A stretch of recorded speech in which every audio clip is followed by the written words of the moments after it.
আমরা চলে যাব আমাদের আরো এক প্রতিনিধি আবির দত্ত এই মুহূর্তে। আবির, জিজ্ঞাসাবাদের প্রক্রিয়া কি শুরু হয়েছে এবং যেটা জানতে চাইবো যে গতকাল বেশ কিছু প্রশ্ন সিবিআই গোয়েন্দারা করেছেন, আজ নতুন কোন প্রশ্নের উত্তর খুঁজে পেতে চাইছেন যেখান থেকে এই যাবতীয় কাণ্ডের এবং আরজিকর কাণ্ডের পর যে রহস্য তৈরি হয়েছে তার উদ্ঘাটন করা সম্ভব?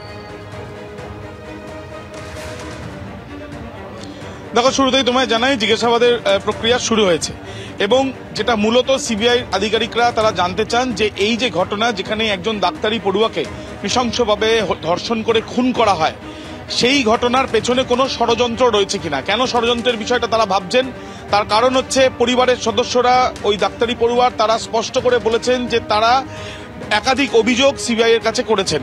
তুমি জানো গত পরশুদিন সিবিআই এর টিম সেখানে জানি আমরা যে অ্যাডিশনাল ডিরেক্টর র্যাঙ্কের আধিকারিক তিনিও ছিলেন, তারা গিয়েছিলেন ওই পড়ুয়ার বাড়িতে এবং সেখানে তারা তাদের বক্তব্য জানান এবং সেই বক্তব্যে কিন্তু তারা স্পষ্টত হাসপাতালের বিরুদ্ধে একাধিক অভিযোগ করেছেন বলেই সূত্র মারফত জানা যাচ্ছে।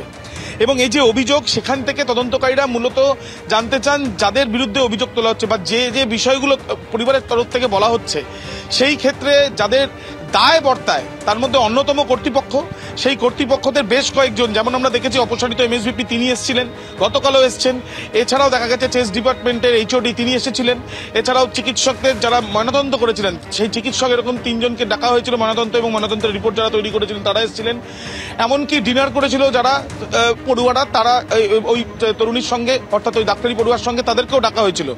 তাদের কাছ থেকে তাদের যে বয়ান, সেই বয়ান থেকে আরো বেশ কিছু প্রশ্ন ওঠে, যে প্রশ্নগুলোর উত্তর জানার প্রয়োজনীয়তা ছিল তৎকালীন প্রিন্সিপালের কাছ থেকে এবং সেই প্রিন্সিপালই হচ্ছেন সন্দীপ ঘোষ। তাকে ইতিমধ্যে আসতে বলা হয়েছিল, গতকাল তিনি এসেছেন, দীর্ঘ জিজ্ঞাসাবাদ হয়েছে, আজকে ফের তাকে আসতে বলা হয়েছে। মূলত কোনো ষড়যন্ত্র ছিল কিনা এটা স্পষ্টভাবে জানতে চান তদন্তকারীরা। তার কারণ পরিবারের সদস্যরা অভিযোগ করেছেন যে তাদেরকে ওয়েট করানো হয়েছিল প্রায় 3 ঘন্টার কাছাকাছি। তাদেরকে প্রথমে বলা হয়েছিল যে মেয়ে অসুস্থ, পরে বলা হয়েছিল আত্মঘাতী। এই একেবারে সিদ্ধান্ত বলে দেওয়া বা একেবারে চিকিৎসক হাসপাতালের মধ্যে এরকম ঘটনায় এই ধরনের বক্তব্যগুলো কেন, তাদের কি কোনো রকম ভাবে এইখান থেকেই বেশ কিছু প্রশ্ন পরিবার জানিয়েছিল এবং সেইগুলো কেন হয়েছে, সেগুলো কি পরিকল্পনা মাফিক বলানো হয়েছিল নাকি অন্য কোনো বিষয় রয়েছে, নির্দিষ্টভাবে সেগুলো জানার জন্যই কর্তৃপক্ষের বেশ কয়েকজনকে জিজ্ঞাসাবাদ করা হয়েছে। তাদের কাছ থেকে পাওয়া বয়ানের ভিত্তিতেই এই প্রিন্সিপাল, প্রাক্তন প্রিন্সিপাল আরজিকর মেডিকেল কলেজ হাসপাতালে সন্দীপ ঘোষ, তাকে ডেকে পাঠানো হয়েছে, তাকেও আজকেও জিজ্ঞাসাবাদ করা হচ্ছে এবং তাকে জিজ্ঞাসাবাদ করে এই ঘটনার পেছনে কোনো ষড়যন্ত্র রয়েছে কিনা নির্দিষ্টভাবে জানতে চায় সিবিআই। একেবারে সিবিআই এর জেরার মুখে শেষ পর্যন্ত তার বিরুদ্ধে ওঠা অভিযোগ এবং আরজিকর কাণ্ড নিয়ে শেষ পর্যন্ত কি জবাব দেন সেদিকে আমাদের অবশ্যই নজর থাকবে। আবির, হিন্দোল, সন্দীপ এবং সরাসরি ছবিটা দেখো, আমাদের সকলকে ধন্যবাদ। সন্দীপ ঘোষ তিনি কিন্তু ইতিমধ্যে এসে গিয়েছেন। অর্থাৎ যে কথা তোমাকে বলছিলাম যে সন্দীপ ঘোষ তিনি কখন আসবেন, বাড়ি থেকে তিনি বেরিয়েছিলেন, সরাসরি যে ছবি দেখা যাচ্ছে সন্দীপ ঘোষ কিন্তু এই মুহূর্তে এসেছে পিছনের গেট থেকে তিনি এলেন। সন্দীপ বাবু,